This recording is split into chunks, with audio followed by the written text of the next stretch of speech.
Ngozi kutokuwa na nuru, ngozi kuwa na makovu, ngozi kuwa na vipele, lakini pia inawezekana hata kuwa una chunusi nyingi sana, lakini ngozi yako inakuwa haina mng'ao, yani ngozi yako ni hafifu.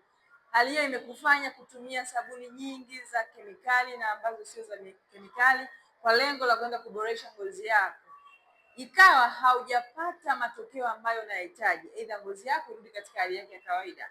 Hali hiyo isikupe maswali mengi sana kujiuliza changamoto itakuwa ni nini. Changamoto ni kwamba mfumo wako wa mmeng'enyo wa chakula hauko vizuri.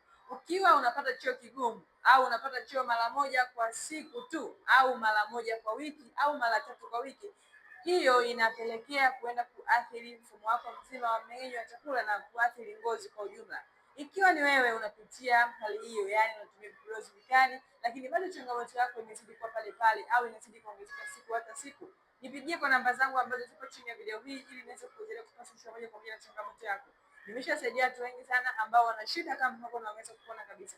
Unaweza kushare video, ukalike na wengine wengi kaendelea kunufaika zaidi.